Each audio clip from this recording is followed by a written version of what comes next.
Are you ready to see what made Joseph Quinn cry, how Jamie Campbell Bower grew to love Vecna, and what scenes were hard for Millie Bobby Brown to film? Hold on to your butts, brochacho. Joseph Quinn.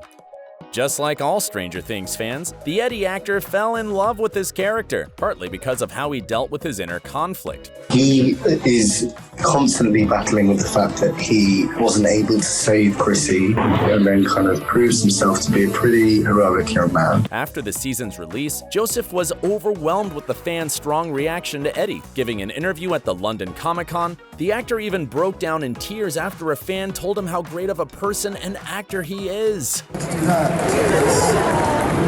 Very kind of you. Thank you for your kind words. You are always welcome, Joe. The Stranger Things characters have to deal with huge psychological challenges by themselves. Some are devoured by a powerful emotion such as guilt, like Eddie and Max, while others, like Will, are trying hard to find their true selves. And Eleven is struggling through a toxic relationship with the major father figure in her life, Papa.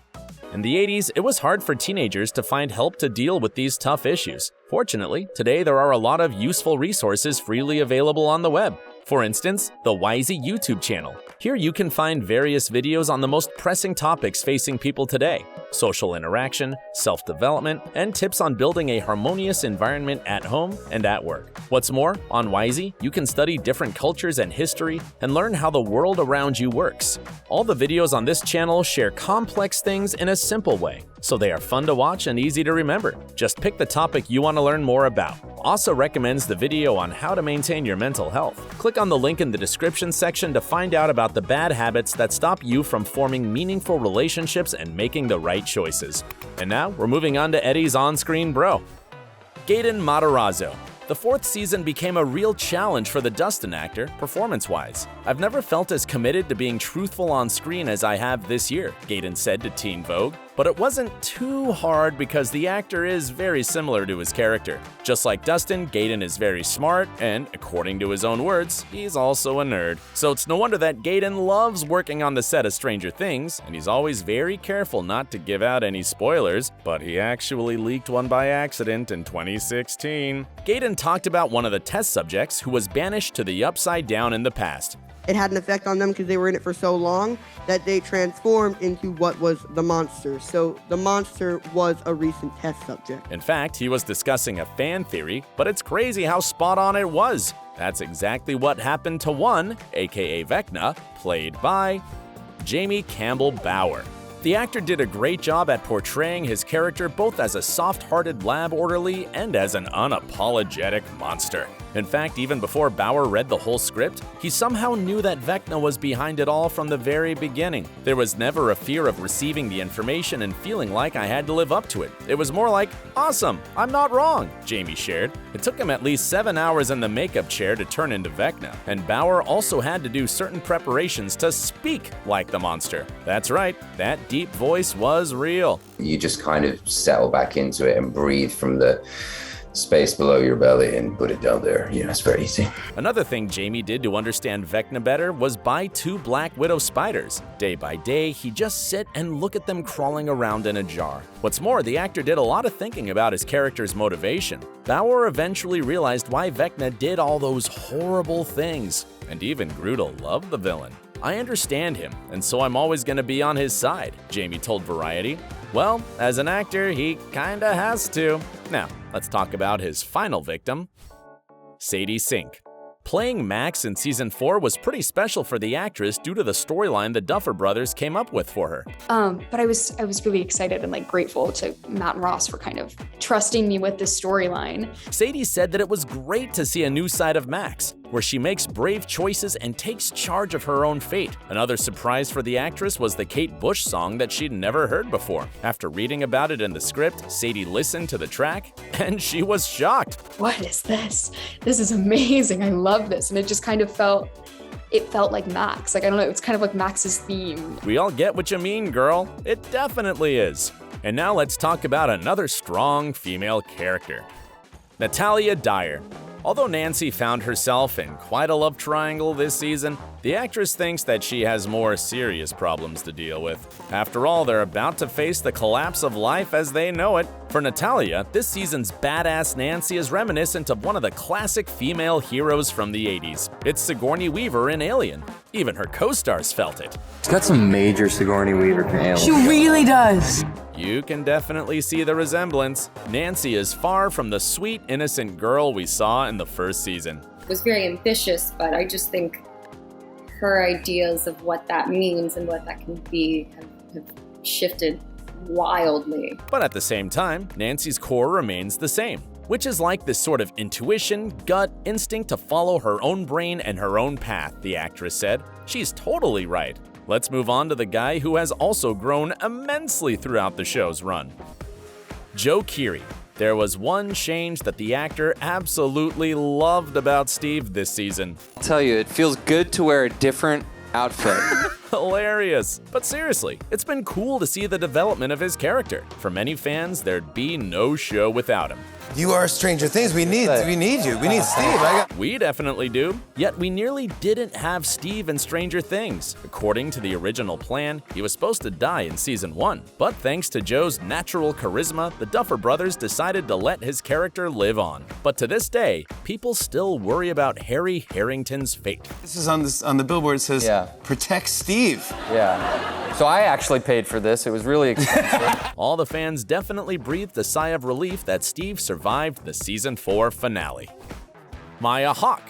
The actress felt great about her character storyline in season 4, especially the part where she has a crush on Vicky. There are like real feelings and a real story that gets built, and that feels like a really awesome step for Robin's journey, Maya said. The actress completely trusts the Duffers with whatever they're gonna do with her character next, but she has one hope for Robin in the next season. I hope she gets to kiss somebody she likes. That would be cool for her. For sure, all the fans would love to see Robin find her significant other. Did you know Maya and her character have something cute in common? They both talk super fast when they're nervous. I don't know if you've noticed that I'm talking like Phoebe Buffay on Adderall or something. Like I do this really fast talking thing. The Duffer brothers noticed that habit of Maya's and decided to add it in the show. And it fit right in. Now it's time to talk about one more member of Team Hawkins. Visit our awesome merch shop. We have branded t-shirts, hoodies, eco bags, and even phone cases. You can choose between dozens of unique and awesome designs. Click the link under the video and find your perfect match. Caleb McLaughlin.